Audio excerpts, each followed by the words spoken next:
Assalamualaikum warahmatullahi wabarakatuh. Salam jumpa untuk kita semua, salam sejahtera untuk kita semua. Semoga Tuhan Yang Maha Esa memberikan hidayah dan petunjuknya kepada kita semua, dan diberikan kesehatan untuk mengikuti pembelajaran pada kesempatan hari ini. Kesempatan ini saya gunakan untuk menyampaikan materi terkait dengan mengasah pribadi yang unggul dengan tata krama, santun, dan malu. Ada kelas 9 semester 2, dan ini saya perkenalkan, saya Tesur Afandi SPDI, Guru Agama Islam SMP Negeri 2 Banyumas.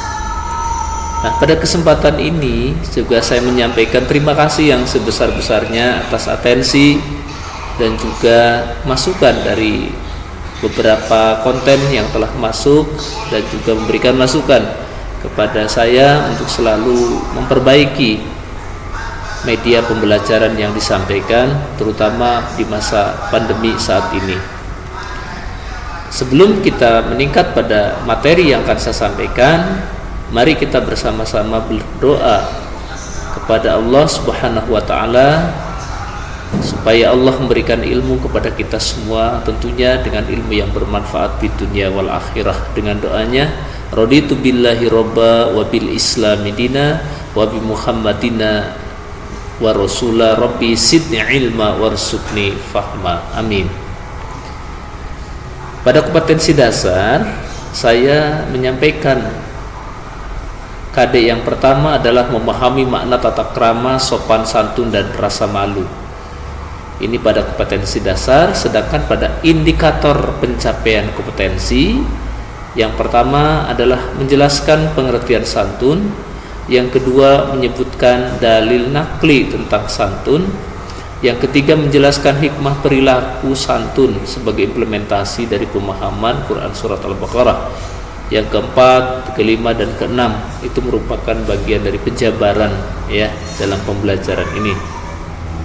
Untuk selanjutnya alur pembelajaran yang saya sudah bikin skemanya seperti ini. Jadi yang pertama kita bicara santun, malu, kemudian dalil yang terkait dengan persoalan dan materi santun dan malu, kemudian kita meningkat pada hikmah.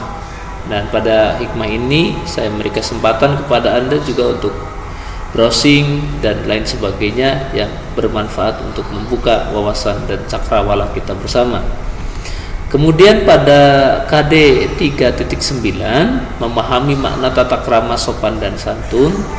Pada aspek keterampilannya saya sampaikan 4.9, berarti itu keterampilan ya. Keterampilan mencari contoh-contoh tata krama.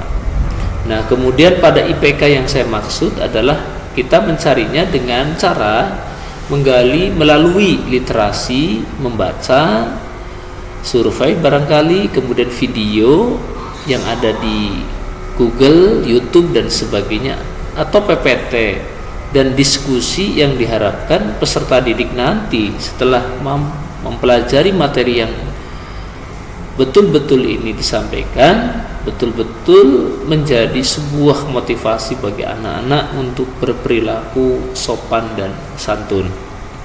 Nah, kemudian pada tujuan pembelajaran ini, mohon maaf ini saya sandingkan saya dan Ensin, bukan berarti saya sama dengan Ensin. Ensin lebih tinggi, IQ-nya juga lebih bagus, lebih cerdas, sedangkan saya orang biasa. Saya cuma ingin belajar dari orang yang pintar, begitu ya. Nah, tujuan pembelajaran sudah saya sampaikan, ada 4 yang menjadi tujuan dari pembelajaran ini ya. Di antaranya adalah dengan diskusi, dengan kegiatan literasi, dengan melihat tayangan video yang mungkin kalau disampaikan di materi ini tentu banyak waktu, tetapi saya sudah menyampaikan di link-link berikutnya untuk kita belajar secara mandiri atau otodidak. Nah, kemudian arti santun ini yang paling penting sebelum kita meningkat pada materi yang lainnya, yaitu santun itu sebenarnya adalah halus dan baik, budi bahasanya, tingkah lakunya, sabar dan tenang, serta sopan. Nah, ini barangkali perlu kita berikan ya support kepada diri kita. Ayolah kita berbuat baik. Kemudian yang kedua, penuh rasa belas kasihan, suka menolong.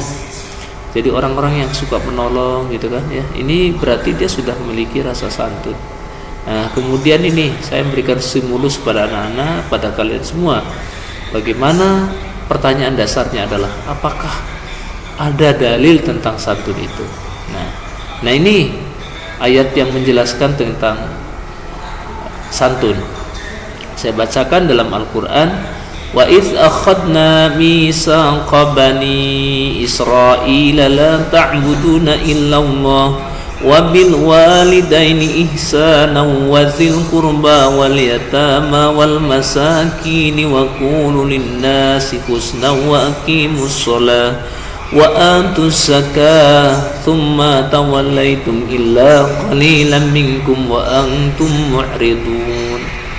Mohon maaf, ini sedikit terputus-putus itu pada ayat yang terakhir, yang mungkin karena aplikasinya begitu, mohon maaf ya. Nah ini pada ayat ini dengan jelas perintah yang pertama tentu kita menyembah kepada Allah, kemudian kita berbuat baik kepada orang tua kita, kemudian anak-anak yatim, kaum kerabat, orang-orang miskin, serta ucapkan kepada mereka dengan kata-kata yang baik gitu ya. Nah ini. Nah kemudian pada pembelajaran yang saya nanti berikan pada kalian, Pak Guru akan atau saya akan membagi kalian menjadi beberapa kelompok yang di antara kelompok tersebut harus mampu untuk menjelaskan dalam materi yang saya sampaikan. Nah kemudian pada tiap-tiap kelompok juga terdapat tag-tag nanti saya berikan. Nah, ini foto-foto saya selama saya melaksanakan kegiatan dalam pembelajaran. Nah kemudian kita tutup. Nah, ini sudah selesai waktunya, berarti ya insya Allah ini bermanfaat. Mari kita tutup dengan pembelajaran kita pada siang hari ini dengan membaca kifaratul majlis bersama-sama. Bismillahirrahmanirrahim. Subhanakallahumma wa bihamdika asyhadu an la ilaha illa anta astaghfiruka wa atubu ilaik. Wassalamualaikum warahmatullahi wabarakatuh.